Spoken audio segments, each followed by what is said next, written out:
I'm Michael Popa, Executive Director of Mainstream Coalition, and thank you for joining the second of 5 Johnson County primary candidate forums co-presented by the League of Women Voters of Johnson County, ACLU Kansas, Advocacy and Awareness Group of Johnson County, Mid-America LGBT Chamber of Commerce, and Mainstream Coalition. Tonight, we'll hear from 3 of the 9 candidates running for Olathe City Council. However, please note that all candidates on the August ballot for this race were invited to participate. Before we begin, I'll go over a few housekeeping items. We are offering closed caption through a third-party service this evening. If you don't see those closed captions, please click the CC button at the bottom of your screen. If time permits this evening, we'll be taking questions from the audience. For that, to submit a question, please use the Q&A feature also at the bottom of your screen. If you are using a mobile device, you may need to tap the More icon to find those features. A link to the forum guidelines will be placed in the chat, but I'll hit a few highlights here. Each question will be asked to all candidates. All candidates will have 2 minutes to answer each of those questions. And then, time permitting, each candidate will have 1 minute at the end for closing remarks. The remaining time for each candidate and each question will be placed in the chat. Should a candidate go over the time allotted, our moderator will politely say thank you and move on to the next question. The partner organizations co-sponsoring this forum believe that democracy works best when citizens are informed and active. Thank you for taking the time to learn about the candidates currently running for office and the important issues surrounding these races. And now I'd like to welcome our moderator this evening, Janet Milkovich with the League of Women Voters of Johnson County. Thank you. It's my pleasure to moderate tonight's event. And please let me introduce the candidates participating. I'd like to introduce David Lauder. Hello. Welcome, David. Thank you so much for being here. And Dean Vakis. Welcome, Dean. Glad to have you here. And last but not least, Ben Nogueras. Good evening. And Ben, did I say it right this time? Nogueras. Perfect. Okay. I've got these hyphenated spellings all over my page. So the sponsors of tonight's forum strongly believe that those who represent us in local government have a direct and important impact on our daily lives. To set the stage, I'd like to briefly highlight key responsibilities of the Olathe City Council. So the City Council establishes city policy, making general policy decisions and overseeing the city manager. The City Council serves as the legislative body to pass ordinances, approves the budget, both the annual operating budget and the budget for the 5-year capital improvement plan, and provides leadership to ensure the efficient operation of city services and expenditures of public funds. So our questions tonight will be directed to those areas of responsibility. We will create a rotating order for candidates to answer questions. I hope that's what we do. I hope I don't mess this up. So if I do, give me grace, please. And we will start in alphabetical order. So our question number 1 concerns funding and has 2 parts. And David, you'll be the first to answer these questions. Do you have reservations about any of the capital improvements proposed for the 5-year period of 2022 through 26? And do you think Olathe's parks and trails are adequately funded for the next 5 years? So 2 questions. I don't have any serious reservations about any of the budget items I've seen. I want to be straightforward. I'm not sure I'm totally aware of all of the budget and the budget items, so I'm a little bit behind on that, so I apologize. The second question, can you repeat the second question? Sure. Do you think Olathe's parks and trails are adequately funded for the next 5 years?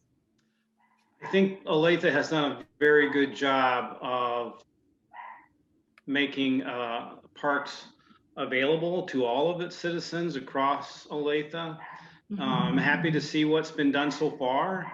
I do think what I have witnessed and seen and learned is that the funding is good for what I would expect it to be. So I think they've done well. They've done a good job with how decisions have been made so far and the funds that have been allocated to that topic. So that's my opinion. Thank you, David. And Ben, how about you? Do you need me to repeat the question? Sure, please repeat. Do you have reservations about any of the capital improvements proposed for the 5-year period from 2022 through 26? And do you think Olathe's parks and trails are adequately funded for the next 5 years? I'll be very direct and honest as well as David mentioned. I'm not 100% familiar with the funding that's allocated for the next few years, but I can tell you that I do believe that Olathe has done a great job in building an active community and being fiscally responsible with any projects that are implemented into our city. One of my goals, if elected to an opportunity as city councilman, is to provide a robust and active community, which includes parks and recreation. My kids and I were very active outdoors. We're very involved in a lot of Olathe activities, outdoor activities, obviously. And we really enjoy everything that Olathe has done for our parks and community. So. Great. Thank you. Thank you very much. And Dean, would you like me to repeat the question for you? No, I'm going to try and remember. So, okay. A couple of points. The CIP, the 5-year CIP. So, it's 5 years, but there are multiple out years. So the theory is every year, a year rolls off and you add something from the out years that was not previously funded. So as I look at this year's proposed 5-year CIP, they're all great projects. They have been prioritized by the city staff based on a variety of legitimate, scientific, and well thought out methods. But nonetheless, there's an element of politics that comes into play when the city council makes final determination of what stays in the 5-year plan and what comes out. I'm not prepared to highlight anything that's wrong, but I think that it bears continual scrutiny to make sure that we choose the right projects and always move them forward as rapidly as we can. The city carries in any given year $350 million of finance costs related to the CIPs. So it's a big business, quite frankly. Mm-hmm. A lot of it's transportation, but there's a new police station, there's a new library, it all comes into play. Now, specific to parks and rec, parks and trails, I don't think it's adequate. It is good, and there's a lot of money being spent on our park system. And we have a 8-cent sales tax to supplement the funding that the city council gives out of the general budget. I would love to see more. Our trail system is not as mature as it should be. We have some great big parks, but we don't have enough pocket parks. The issue is, where do you find the money? And so I think we really do need to have a renewed interest. We certainly need an updated parks master plan, parks and trails master plan, not just walking trails, but bicycle trails too. So that's where I'm at on that topic. Okay, thank you. Thank you all for your honest answers. I appreciate that. Our next question is about housing. And what specific actions should your city take to continue or ensure affordable housing is available? And Dean, sorry to do this, but you're up first on this one. Okay. Well, it's a problem. Affordable housing is a problem in Olathe and throughout Johnson County. And in reality, Olathe city government really doesn't do much to encourage new affordable housing. And when we say affordable housing, I typically use the term accessible and attainable. So the understanding is we're looking for housing, both single family housing and apartments, at price points that everybody that lives in Olathe can find a good place to live. So it's accessible, it's attainable for them. We're in a housing boom here in Olathe. We're issuing more building permits, even with COVID this year, than we have in past years. And so we're building new houses, we're building new apartment complexes, but they all tend to be on the higher price side. Houses, they start at $400,000 and go up real quick. Apartments are market rate, mean that to be $1,500 a month for a single bedroom apartment. So we've got people in Olathe that have a hard time living here. If you're a single teacher and you work for the Olathe school system, you have a hard time finding a place to live. And that's just not right. City Council can do more to encourage the development of affordable housing, and there are a variety of ways that we can do that. Certainly, we can loosen some of the coding so that we can have smaller lots. And when you lower lot prices and you densify the single family housing a bit, that does allow for more housing, more affordable housing. We can waive some fees. You know, the city charges fees for developers for building new houses. Some of those fees could be waived. There's an opportunity for public-private partnerships, and that's something that should be explored. I mean, all of those things we need to take on. And in all cases, when we talk about affordable housing, it is not low-income housing, it's not cheap housing, it's simply affordable, and it's designed in a way to be as good as anything else. It's just a little bit less expensive. I Great. want a city council that's proactive in taking this topic on. It's something that's very important. Thank you, Dean. I appreciate that answer. And Ben, would you like me to repeat the question? Nope. Okay. You know, I kind of fall in the lines as Dean does. I do feel that empowering reduced lot sizes for smaller housing, you know, is something that we should definitely put some focus on. As Dean mentioned, you know, a lot of the housing in Olathe, especially the new developments, that they've increased in prices quite a bit, given, you know, people are spending more time at home with COVID. But it's kind of pushing out, you know, the up and coming families because it's too expensive. They're either going, you know, further south or further north to cheaper land and lots. So I do agree with what Dean was saying. You know, get empowering reduced lot sizes is key. I think that partnership between private and local government for more build out opportunities is a smart thing to do. I think that any opportunity to I guess you can say, be more marketable to people that want to live the type of life that we have here in Olathe, you know, you need to make it a lot easier for them to be able to find homes. I mean, right now, I think even renting houses is extremely expensive here, and we can't. So, but yeah, I'm in line and in agreement with what Dean mentioned with respect to empowering reduced lot sizes and you know, provide more. Great. Thank you, Ben. And David, what about you? Would you like me to repeat the question? No, I think this is one of the big issues that the city is going to have to take on. Of the three topics that I've kind of chosen, this is one of them, or part of one of them anyway. When I talk to people that are getting out of either high school or college recently, there's a consistent answer to that question of, have you had a chance to look for a place to live? And almost to a person, what I'm being told by those that are looking is they can't find places to live here in that younger age group, and that's very concerning. So it is a very big issue. Now, what steps are we going to take to affect the change? That's a hard one, but I do think the city council needs to kind of lead the way in identifying what type of development we will accept.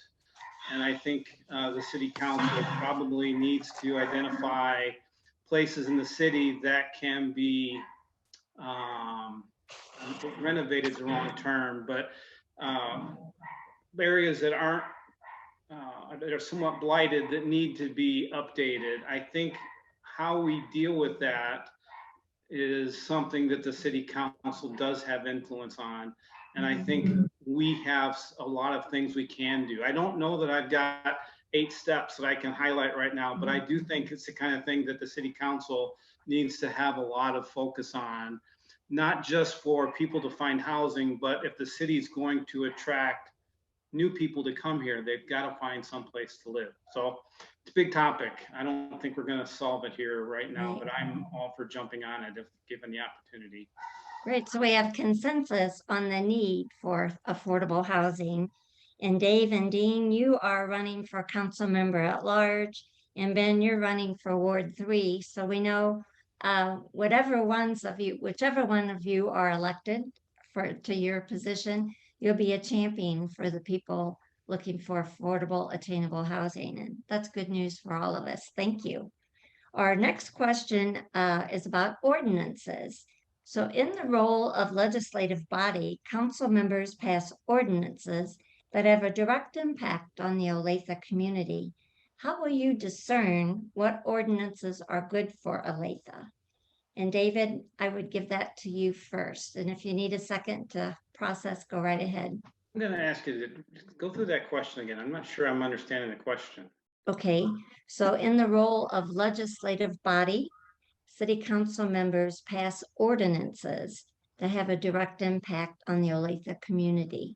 So how will you discern what ordinances are good for Olathe?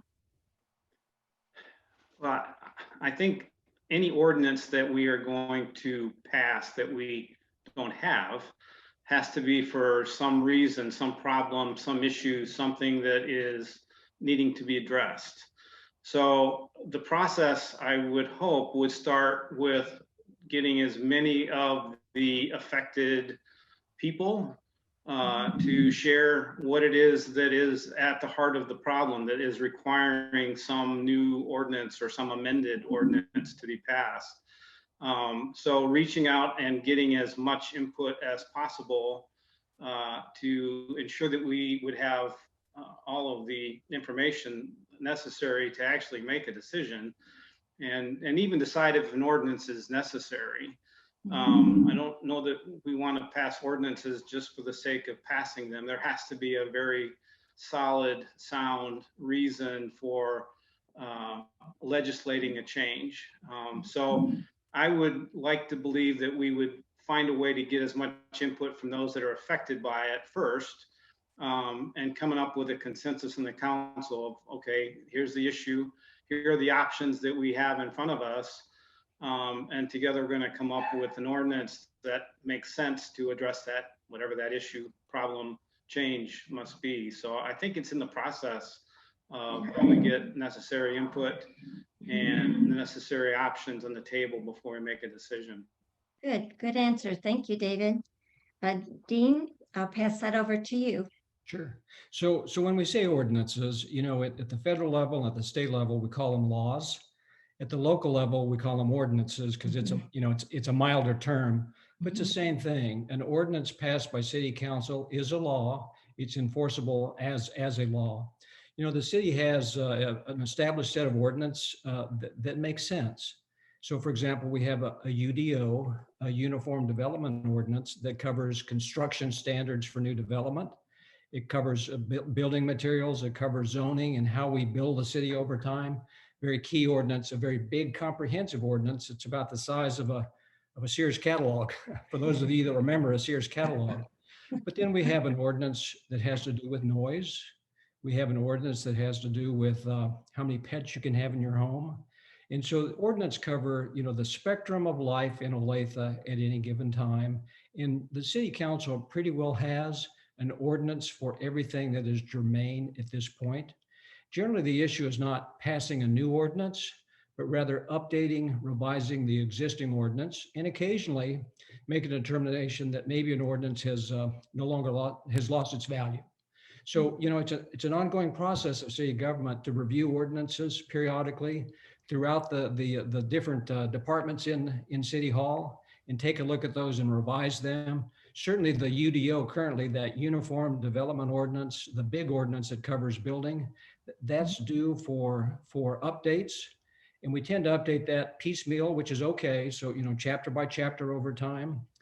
Like David said, what we don't want to do is over legislate. We don't want to be, capricious and just wave our hands and say we're going to have a new ordinance. They have to have a purpose. They have to be something that the residents of Olathe understand. It needs to be value added for the city. So that's my thoughts on ordinances. Thank you. And Ben, would you like to weigh in? Sure.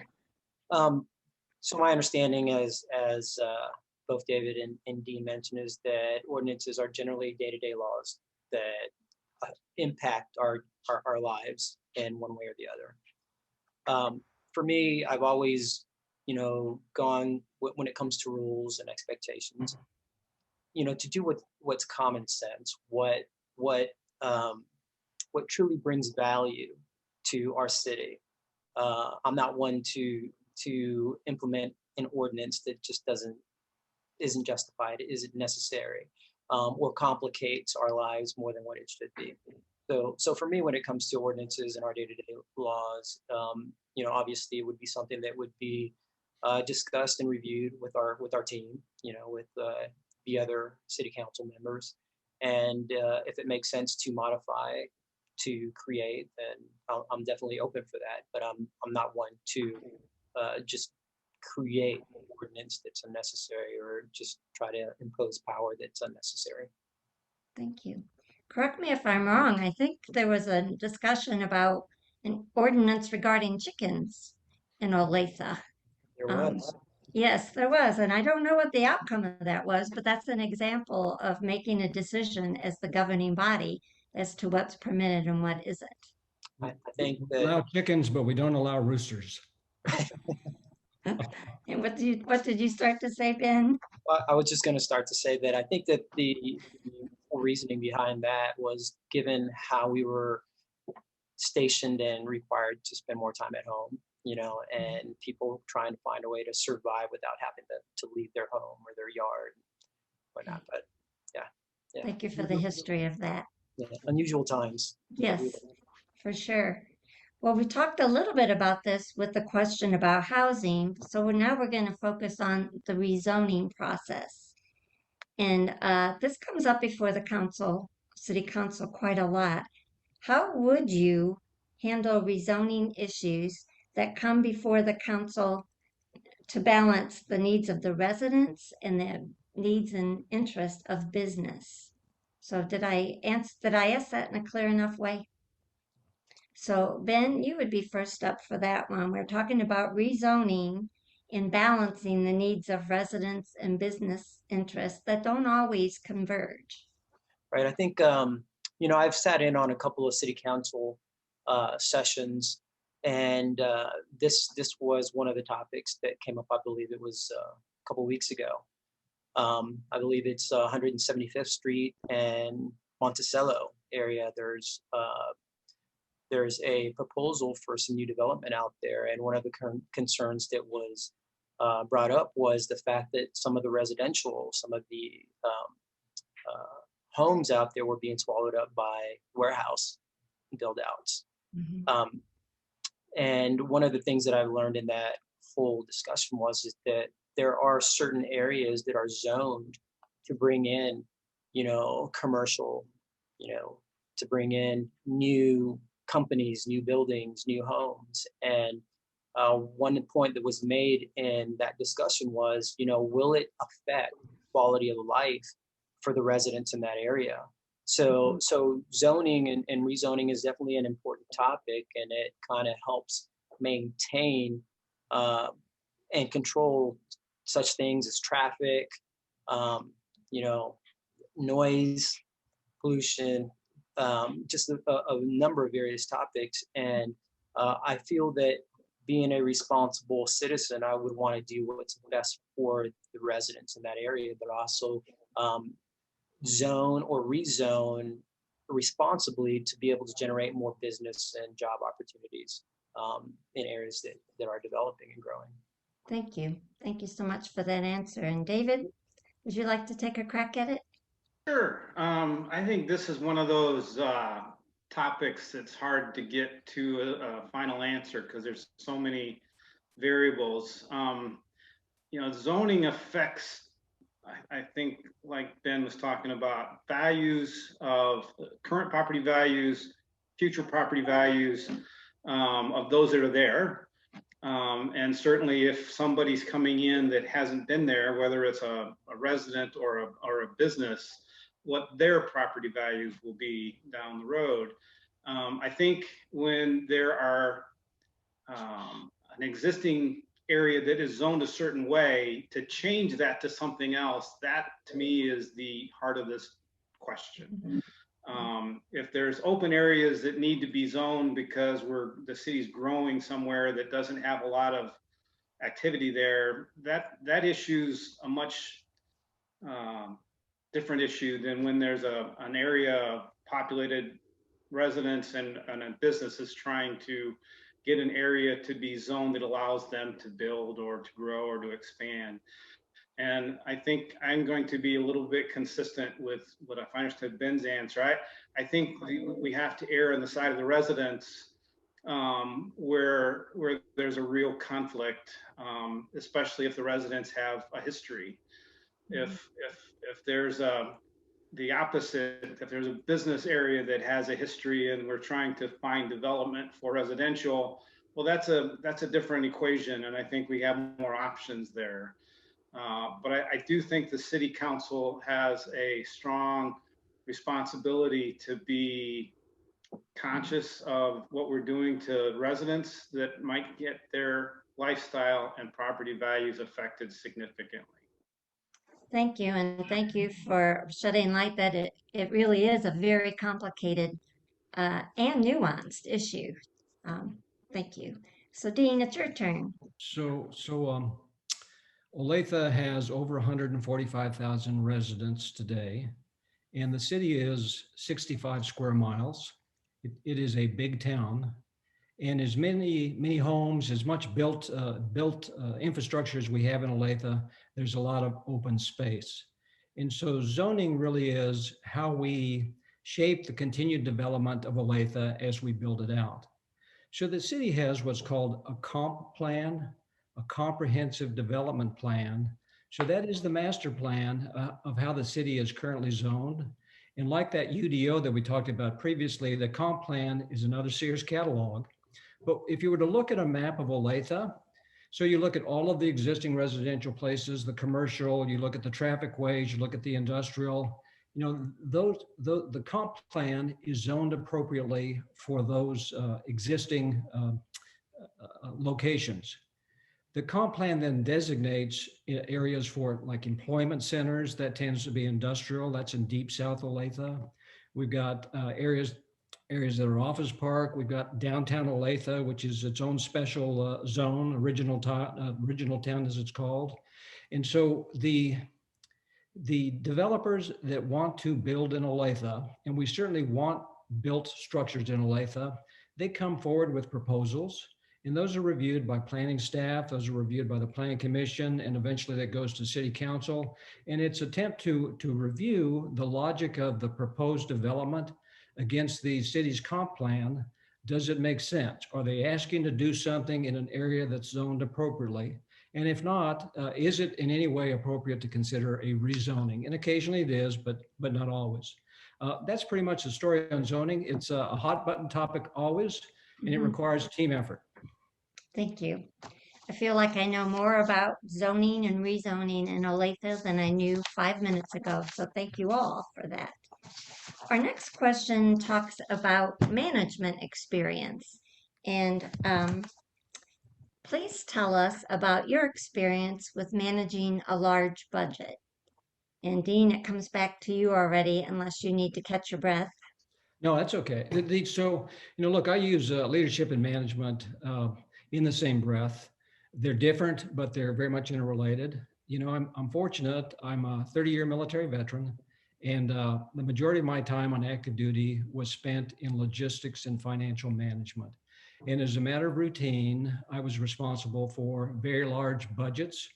My last assignment in Washington, I was the chief of staff for the chief operating officer of the Defense Logistics Agency, $35 billion budget.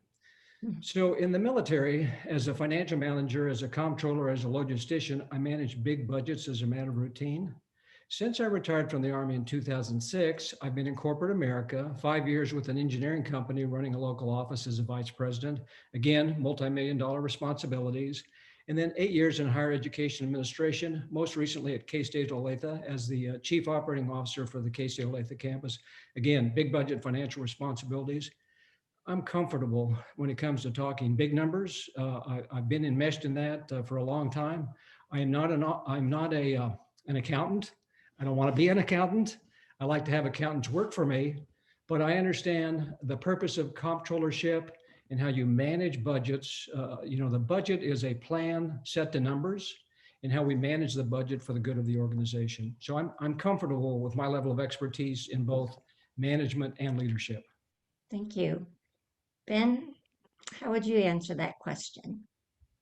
When it comes to budgeting and it comes to managing a large budget, I'll be very candid in telling you that I've worked in various types of environments and different roles that have given me the opportunity to manage some budget to some extent and certain levels.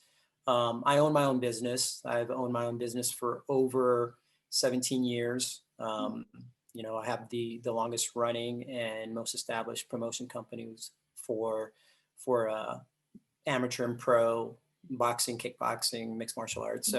So I've been involved in small scale productions where we've done a lot of local work. I'm the sole owner of my company, the accountant, the plumber, the librarian, everything. But I've also worked for some pretty large budget organizations such as Bellator and Showtime and HBO. So we've had to manage and come within our budgets to make sure that our events, were successful, or generated revenue, and that we never exceeded the allocated budget that we had for our company for the events that we're hosting. So I have some, I'm not an accountant by any means, but I also feel that, when it comes to managing budget, it's something that, when it comes to city council, you work with the team, your team, and you work together to make sure that you're within budget, that you build revenue for your city, that you look for every detail to make sure that you're not overlooking something that will cost you in the end. At the end of the day, we all want to be successful. We want our companies to be successful, and we want our cities to be successful and fiscally responsible. So, thank you. David, your turn. My turn. This is my first attempt to be in public office. So my whole 10 years in the private sector. I recently retired from Emerson Electric, and I ran one of their engineering centers in North America. So how to describe that? So the budgeting side of where on the Emerson job that I had, we ran projects that ran into the $70 to $80 million a piece as far as the project value. And the organization that I was responsible for was about a $35 to $40 million generally budgeted group. So as far as large numbers, small numbers, I'm comfortable. It's something I've done for most of my career on the as far as how to handle a budget. I think budgeting is not a hard thing at all. I think budgeting is something that is either you do it well or you don't, and it's generally a function of how well you communicate. If expectations are clear, if things are laid out in an organized manner, and then they're followed up on a regular basis, it is not hard to meet and stay within budget. And that works at home, and it works in business, and it should work in the public sector as well. My experience is when things don't go well, it's because one of those areas broke down. So that's where the city council has a big part to play. Are we communicating clearly? Are we sharing expectations and goals with all those involved? Are we getting feedback regularly on how things are going? And are we making adjustments as they're necessary? And that really budgeting is as simple as that in my experience. Great.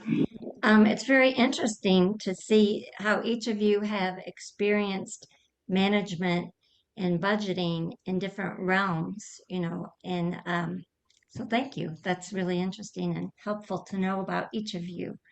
So our next question refers back to, we've talked about rezoning, we've talked about what do you do, how do you balance ordinances and the needs of your constituents with the needs of business interests. This question kind of wraps into that. How about public participation. Do you support a designated time for public comment at city council meetings? Why or why not? And David, you're up again. I'm gonna have to, I'm not sure I understood the question. Can So you? do you support a designated time for public comment at city council meetings? Why or why not?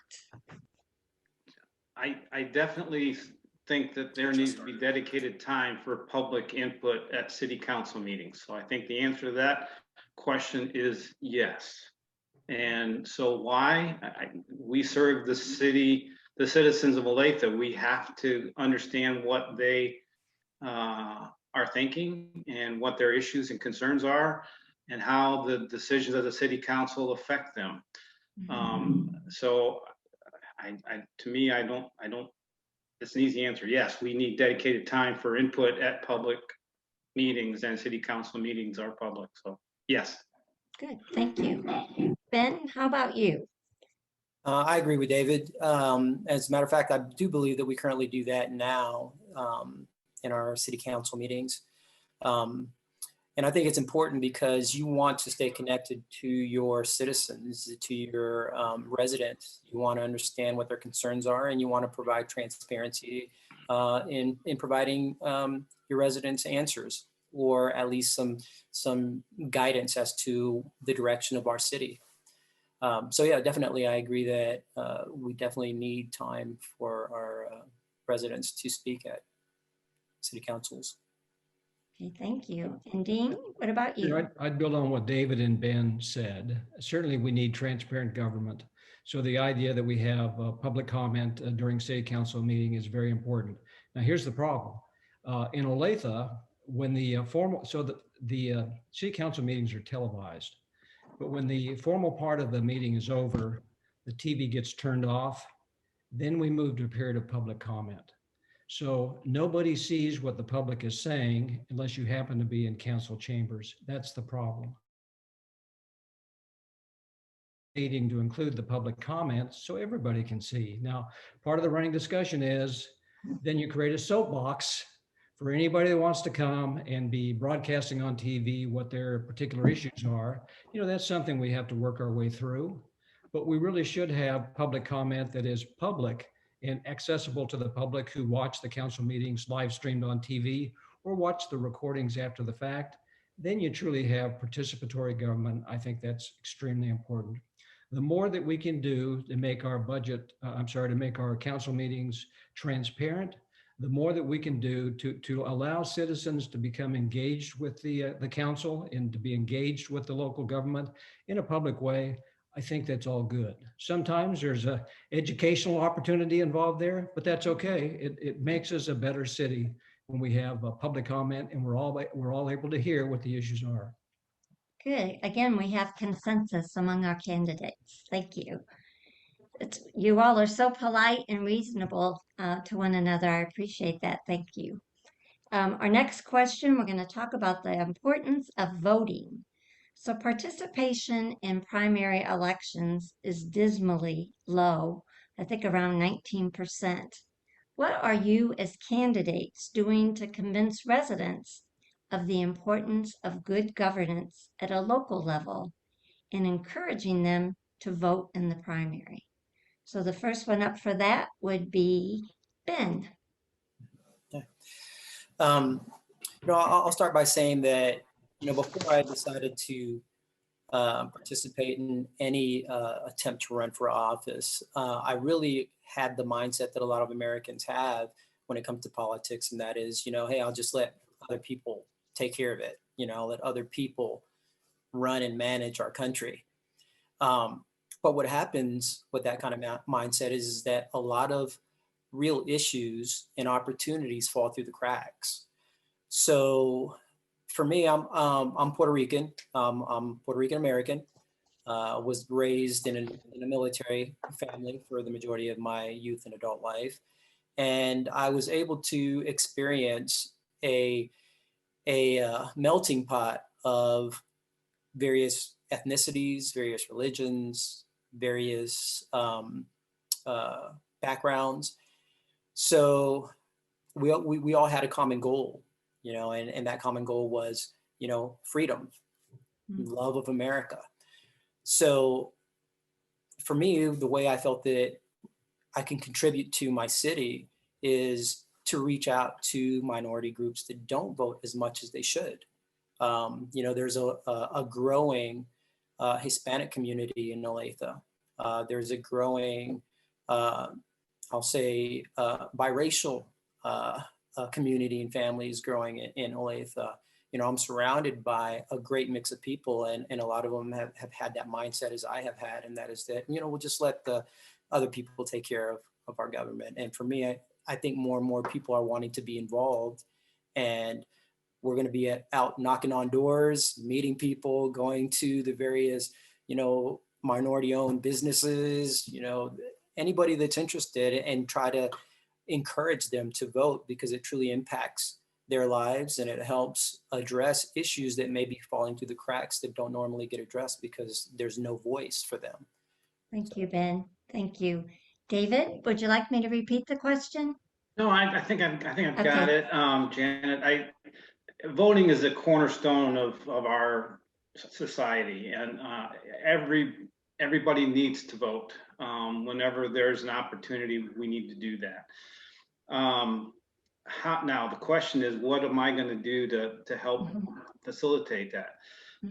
What I've done in the past is talk to everybody I know, and that's the influence that I can have, is whether it's when I was at work, whether it's my family, people in church, people I see that I live around.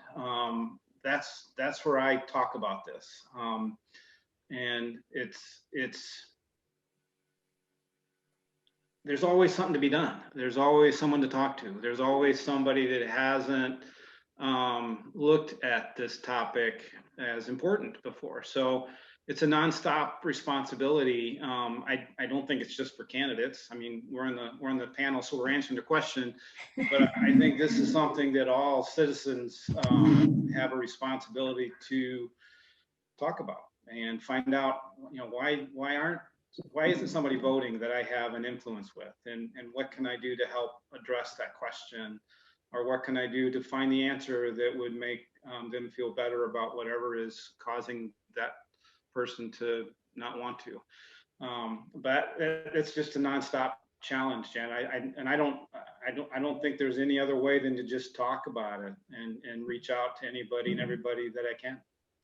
Thank you. If it's important to you, you talk about it, right? Right. Dean, would you answer that for us, Sure, please? absolutely. I'd offer that city council members are first citizens. They are intended to be thought leaders for the community. And so it's incumbent on city council members to always be vocal about the importance of voting and participating in the democratic process, period. They should use every opportunity when they're in a public setting to focus on the importance of voting. And certainly the city council should coordinate very closely with the public school district to ensure that the Olathe School District is teaching enough civics so that we are graduating our young citizens so they come out as responsible members of our democracy. As a candidate, like the other guys, I'm knocking doors. And everybody that answers the door, I'm talking to them about the importance of voting, And I'd like to think in some ways, maybe I'm inspiring people to vote. I don't know that that's necessarily the case. In some cases, I may be shaming people to vote. I don't know. But the whole point is, what we realize is, as important as national and state elections are, the majority of the decisions that are made that impact our lives are done at the local level. So we need an engaged local citizenry that embraces their role to vote, and we need to make it as simple as we can for them to be able to vote. I think that's key and essential to everything that we do, both as candidates and certainly as elected officials. Thank you. I can tell you're all passionate about that topic, as are we, the sponsors of tonight's event. So thank you.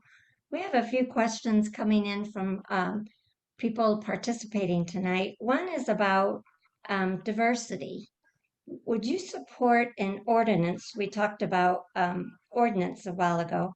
Would you support an ordinance that would not allow discrimination against the LGBTQ in Olathe business housing, and education. Do I need to read that again? No. Okay, so first up on this, David, do you need a second to process that? If I understand the question, I'm going to repeat what I think the question is. The question is, do I support the addition of new ordinances, laws that would prohibit discrimination Yes. against the LGBTQ community? Am I restating the question properly? You are. You're even stating it better than the one I got. Thank you. I think there are a lot of ordinances / laws that are on the books that address discrimination. And as a city council candidate, and if I were to be elected, I do not think we should add additional ordinances, laws associated with this topic. I think we need to do a better job of dealing with issues with the laws and ordinances that we have to make sure they're consistently enforced and consistently and equally administered. But as far as adding additional ordinances, I would say my answer is I'm not in support of that. Okay. And Dean, I'll bring it to you, and So- Ben, you can wrap it up on this one. Okay, so Olathe has an NDO, an LGBTQ non-discrimination ordinance. It was passed about 2 years ago. It was a slugfest, and it was an embarrassment. It was so difficult to get it passed, but it passed. I think it covers, Janet, what you say in your question. I'm not sure about the education piece, but I think everything else is in there. You know, I would tell you, from where I come from, people are valued as people. And, you know, we come in all different shapes and sizes, all different colors, all different ethnicities, all different countries of origin. We have different sexuality, we have different gender orientation, but every one of us is a priceless piece of humanity. And we have to recognize that diversity in Olathe is the strength of Olathe. And we should embrace our fellow man and fellow woman as equals with dignity and respect, and we need to move on. So I support the NDO, and I support modifying it if we need to ensure that we provide the necessary protections to this particular group of people. But we have a lot of people here that are disadvantaged, and we need to work extremely hard to ensure that everybody has a fair shot and that no one is discriminated against for all of these nutty reasons that don't even make sense. Okay. And again, it's about supporting an ordinance that would not allow discrimination against LGBTQ in business, housing, and education. So Ben, it's your turn. You know, I agree with Dean on this particular topic. I think that there should not be any opportunity for allowing discrimination of any sort. You know, I think that's taking a step backwards in doing so. I think that we should support and acknowledge and respect all people of all ethnicities, colors, shapes, size, races. So I'm pretty much in agreement with Dean's view on this. I think that if there were ordinances or policies that needed to be adjusted to help protect the LGBTQ members or community, then it's a good thing. It's the right thing. Thank you. Another question came in about benefit districts, and I'm not quite sure what that is. So we might have the person who asked the question give us some information in chat. The question is, what is your stance on the use of residential benefit districts in the city of Olathe? Is there a scenario which you'd support their usage? Does anybody know anything about benefit districts? You know, I can talk to it. And I'm David, happy you're to go saying you do first, too? and Okay. and David and Ben can glom on at the end of it. You know, and I'm on record as being opposed to residential benefit districts. Now, benefit districts, there are a variety of different kinds of benefit districts, and they're not all bad. Residential benefit districts can become problematic real quick, in my opinion. Benefit districts are a method that the city uses to create new infrastructure, added roadways, added sewer lines, added water lines, et cetera. So we have a case, let's say we have a new residential development going in, and the developer is paying for the development of the land, which includes the road network specific to the home sites. But then the city wants some additional roadways built, the peripheral roads. They're not major arterials, but nonetheless, they're important roads because the city is trying to keep up with the roadway requirements. Mhm. So the city tells the developer, hey, as part of the development arrangement, we need you to put in these additional roads. And the developer says, well, okay, but I can't afford to do that on my own. Mm. So they agree to create a benefit district. And what happens then is you draw a circle on the map, and anybody who owns property within that circle would be assessed special property taxes on a per Okay. square foot basis to cover their portion of being in that benefit district. And it becomes difficult for a couple of reasons. If you're someone who has bought a lot in that residential development, and you may have been told that you're subject to a benefit district, but you didn't get much information, but you bought your house, you paid for the lot, you've paid $500,000 or whatever for your home, and 2 or 3 or 4 years later, all of a sudden you're sucked into a benefit district and you have special tax assessments, bills that you didn't foresee coming. Well, that's problematic. Now, benefit district, it represents a cost share between people that own land, the developer, and ideally the city. And so if the city pays their fair share in the development district, maybe we have lower assessments and maybe that becomes more palatable. But the city never has enough money to go around. So it ends up getting stuck on homeowners and the developer, and that's where it becomes problematic. The ideal situation is really that the developer simply charges more for the lots up front so Yeah. that there are no hidden costs after the fact. And then we Gotta don't stop have you, Dean. residential benefit districts. Yeah. Thank you for instructing us. Sorry. David and Ben, did you see in the chat, Michael Popa gave us some direction on what that was. And David, you recognize that term. Yeah, I think the especially in the residential benefit district side of things, this is something that the city council needs to deal with going forward. I think it's a communication issue.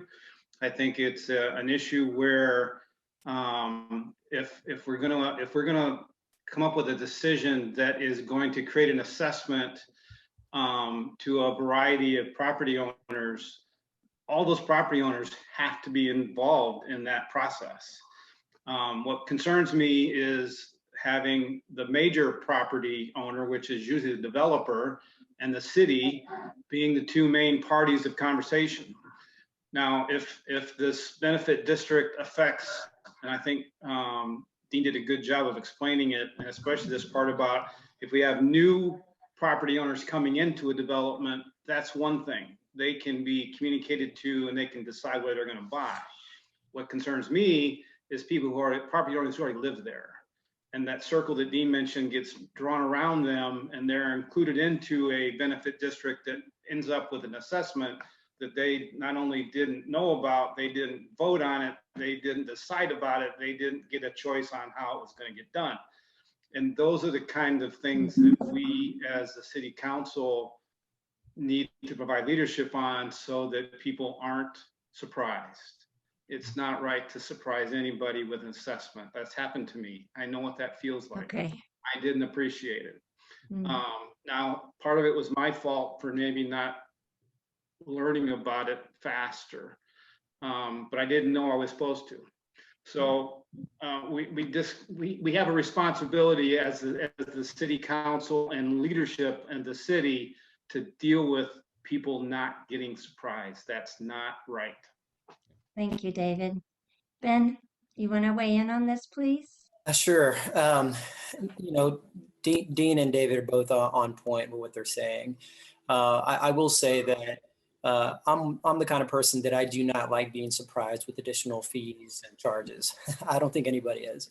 But I do understand the concept of sharing the responsibility, but I don't think that responsibility should be placed on people that already have established homes, have established businesses or whatnot in those particular benefit districts. I think that it should be an upfront discussion with new development, new residents, as a potential, way to address that cost. I do not think that existing homeowners or existing businesses should be charged that benefit district tax or expense. Thank you. Thank you all for that question. David, I'm sorry you had an unpleasant experience on this topic. Then a new question came in.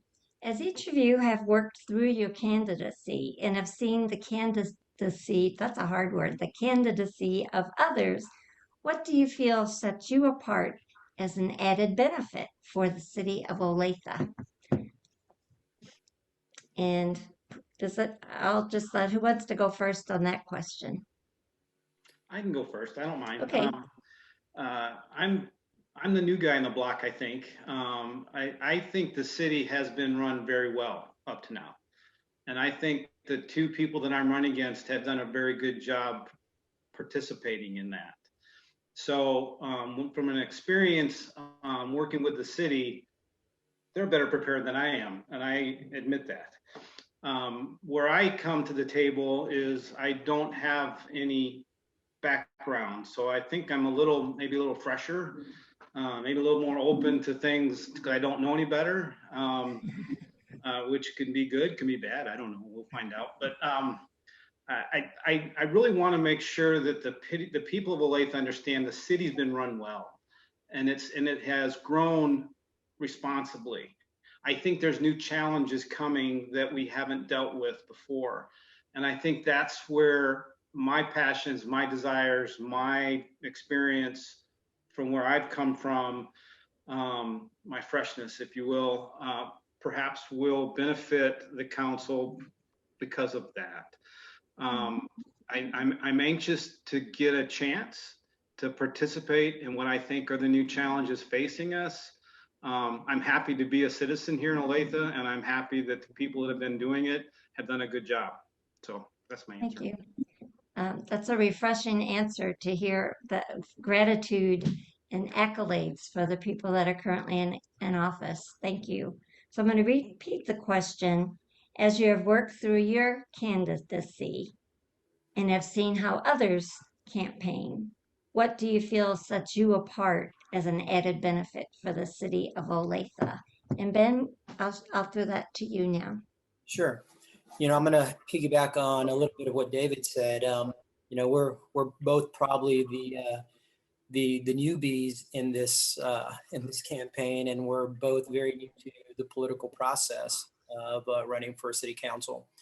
So for me, I think that an advantage of running for city council and representing Olathe Ward 3 would be that I've worked with multiple organizations, multiple groups of various backgrounds, ethnicities, and whatnot. I'm bilingual. I speak Spanish.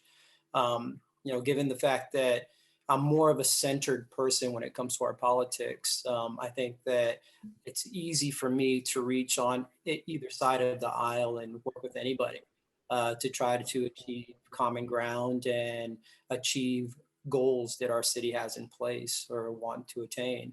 I think that I can help attract business, given that I have a pretty, wide, varied background and network. So I think that I can, provide something that we haven't seen in Olathe in a long time. I think that I'm the first Hispanic in a long time to run for, city council, and I'll be helping out a certain group of people that maybe didn't have a voice before, and I can help bridge gaps where there may be some currently. So Thank you for that thoughtful answer. Dean, your turn. I think David and Ben are both the kind of guys that we need on city council, quite frankly. Now here's how I distinguish myself. I've got 45 years. I don't want to sound like I'm old, but I've got 45 years of leadership and management experience in successively higher size organizations. I've been responsible before for organizations that had 3,500 people.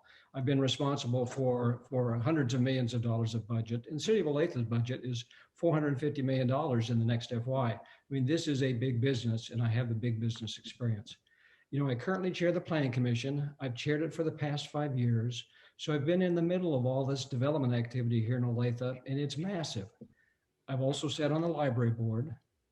Previously, about 7 years ago, I was the president of the Olathe Citizens Association for Quality Streets.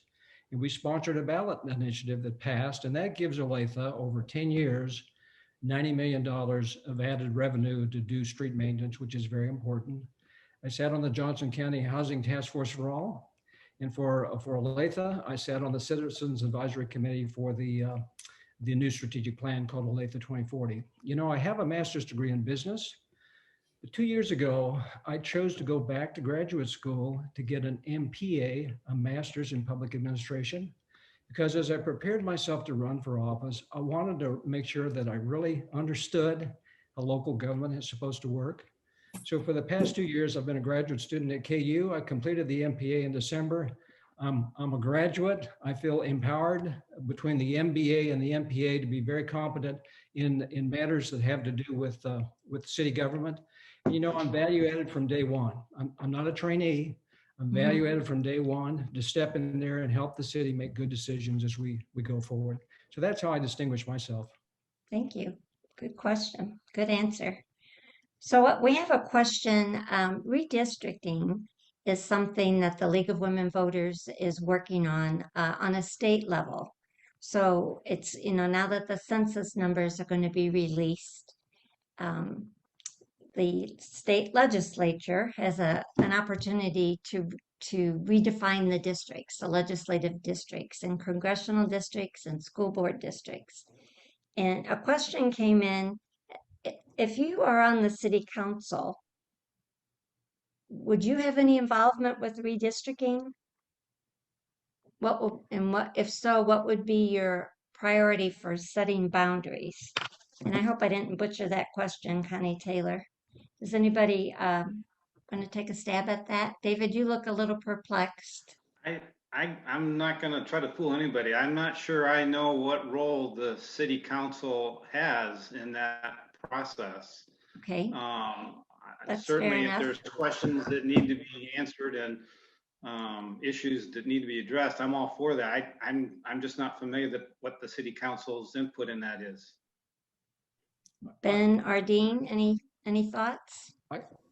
I can jump in if it's okay with you, Ben. I'd mention a couple of things. So redistricting is something that's triggered every 10 years in conjunction with a new census. And that happens at the federal and the state level. And you know, it's a monkey business. And the Supreme Court has not interfered. And so we do see redistricting occur based on political decisions to try and pack the districts so that it'll vote one way or the other. You know, that's tragic. But the city council really doesn't have any voice in that other than occasionally to be outspoken if they think something egregious is going on. Now, City of Olathe does redistrict within the city limits. And so we are on the front end of a conversation of whether or not the Olathe City Council should be restructured. You know, currently it's 7 members, the mayor, 2 at-large, and 4 wards. There's some thought that maybe we should restructure the 4 wards to create 6 wards, because the city continues to grow. So, you know, the size that a ward member has to represent is pretty big. There are arguments, pros and cons on whether or not that should happen. But in all of that conversation, there's never been any discussion about trying to jimmy the districts to somehow gerrymander them in favor of a party. No, it's just simple logic, drawing straight lines to carve up the city in a way that would allow for some additional districts, additional wards within the city. So that's, thank you, Dean. I mean, that's my thought there. Thank you. Ben, you have anything to add to that? You know, as Dean mentioned and as David mentioned, I don't know where the Olathe City Council would have much to do with respect to rezoning for political purposes, right? I think that any rezoning that's done for political purposes is tragic and unnecessary and unjust. And I think that should definitely be something that we aren't involved in. When it comes to rezoning with respect to businesses, I think obviously that's something that we are involved in, and should stay focused in that capacity. Okay, good. Fair answers. Thank you all. Last question before we let you make closing comments, and this is regard to minority hiring. So what are your thoughts on attracting and retaining minorities, both in our community and as employees of the city of Olathe? That's an important question. Do I need to repeat it? Okay, Ben, you want to go first on that one? Sure. I think that Kansas City and Olathe specifically is a great place to recruit and attract technology specialists. I'll say IT, networking, cybersecurity, along with others, right? And I can tell you that, when my father was in the military, we had the opportunity, obviously traveling around the world. And I had an opportunity of going to school in Puerto Rico for a little bit before moving back to the US. And I met a tremendous amount of extremely educated Latinos, Puerto Ricans that could fill some pretty important roles in the United States, and especially in the IT network, cybersecurity market, but they didn't have any way to get here or any career development steps or mentorship programs to lead them here. And I think that by establishing some possible mentoring programs, some possible internship opportunities, to bring in some of that talent, some minority talent, I think you'll see that it not only makes us better and competitive, but it helps grow our community in a positive direction. So I don't Thank know. you, Ben. Oh, did you want to add something? I'm sorry. No, I just think that that's a very important factor of our growth and addressing the changing face of Olathe, because Olathe is definitely growing in that respect. And I think attracting great talent, minority talent, is the right step for our continued growth. Thank you. David, want to answer that question? I think this is one of those opportunities that we have to be different and better going forward. I think minority participation and as far as hiring and the city doing more is a function of both recruiting and what jobs we're trying to fill. I think too often we fill jobs because we've had them before, or we had a vacancy because someone left and we refill it. And that's good, I guess, but I don't know that that's the whole responsibility. I think we need to maybe do some redefinition of the type of things we want to hire. And maybe that would help us find different but more people that haven't come looking before. Because we need to find them. We need diversity in all areas of the city because the city's diverse. And whatever we're doing as far as bringing people to come to work at the city, whether it be contractors or whatever, we have a responsibility to look and search and find people that are going to represent the community that lives around us. So that's something the city can do. That's something the city has the ability to change. We can change what we want to hire. We can change how we want to hire. We can change how we go about getting the word out that we're hiring. Those are all things that we can do differently. I hesitate to call it better. I think it's different to get a different outcome. I think we need to do things differently if we want something to be different in how the outcome shows itself. So we've got to be creative. We got to find new ways to do what we've always done. And that is what I think we can do. I think we can do that. Thank you, David. And Dean? Well, I'd launch my comments by saying, in my opinion, we have a great city staff. And everyone that works for the city of Olathe at all levels are top drawer, high quality people that are professional and have a customer focus. So we are very fortunate for everyone that's on the payroll working for Olathe. Clearly, diversity is important. We have a diverse population, and to the extent that the diverse population looks at city staff, looks at public safety officers, they like to see themselves. They like to see a reflection of themselves. So having diversity in City Hall in all the different departments is important. You know, the city has a great HR department, and you know, we don't have quotas. We hire the best candidates, and it's incumbent upon us to make extra effort to find an adequate field of best candidates to ensure that we have the diversity that we want to be able to interview. So in some cases, you know, you have to look beyond who's on the payroll right now. You have to look in Greater Kansas City, or you even have to look nationally to look for the different candidates out there. You know, our city manager, it's my opinion, and my sense is he's probably going to retire in a couple of years. Great guy, done a wonderful job. You know, when it comes time to hire the next city manager, city council is going to have to recruit throughout the country to find the best possible candidate. And that's kind of true with every job we hire. We want to make sure that we look for that diversity. It's not easy. Some of these jobs are tough to fill, but that commitment is very important. And I think it's also important, and I think we've got this awareness that city staff appreciates how they are perceived by the general public.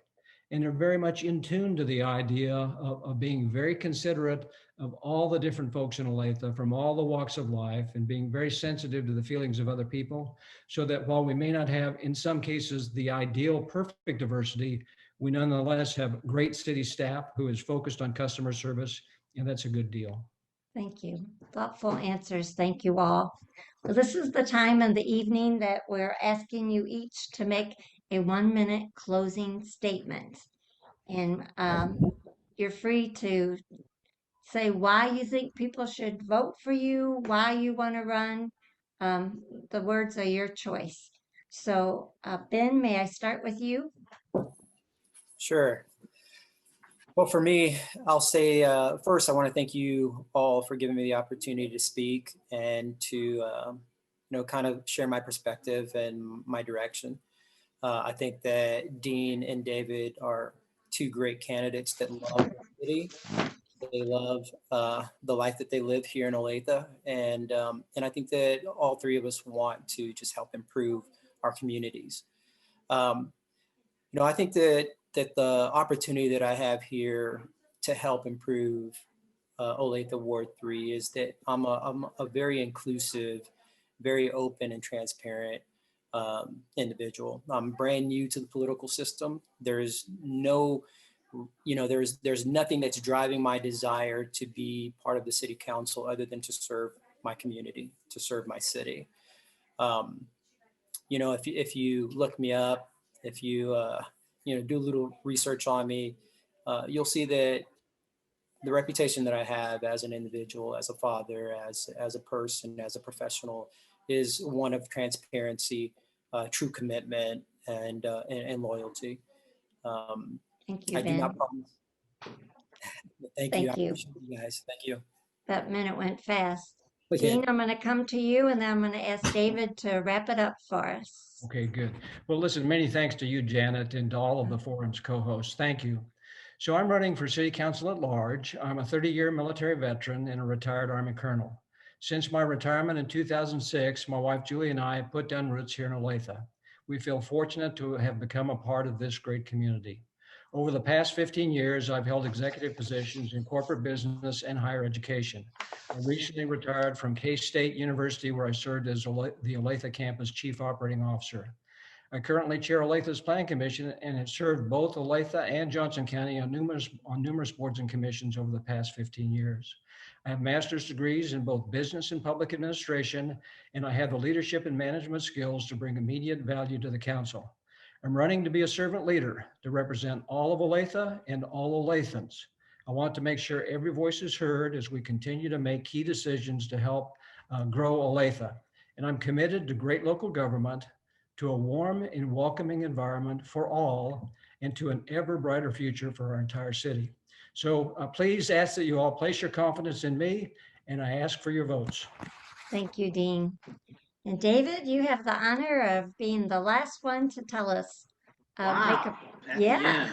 Well, first, Janet, like they all said, thank you for being the moderator. pleasure. Thank you to the board for putting this together. It's been fun. I've enjoyed this opportunity, so thanks for doing that. I'm anxious and wanting and passionate to serve. the city.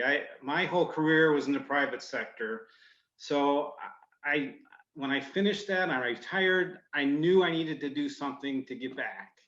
And this seems like the best opportunity I can to help the people that I live with. I think city council is an important role. I think it plays an important part in our everyday lives. And I want to be a part of that to help the city continue to grow. It's a great city. People that have come before me have done a great job. I do think we have some new challenges. I think new ideas and more creativity is in store. And I want to be that person to do that. So I'm asking for people to vote for Dave Long. Thank you. Well, I take my hat off to each of you. This has been a totally enjoyable evening. I'm so impressed with your attitudes and your kindness and your, just good people. So thank you. So candidates for Olathe Council Member at Large, David Lauder, Dean Bacchus, and candidate for Olathe Council Member for Ward 3, Ben Nogueras. I thank you all three. It's been a pleasure. And I'm going to turn this back to Michael. And thank you very much, Janet, for moderating this evening, keeping the discussion going. And candidates, appreciate you taking the time to share your perspective and your positions with your constituents or your voters. I'd also like to thank all the organizations who partnered to make this forum happen.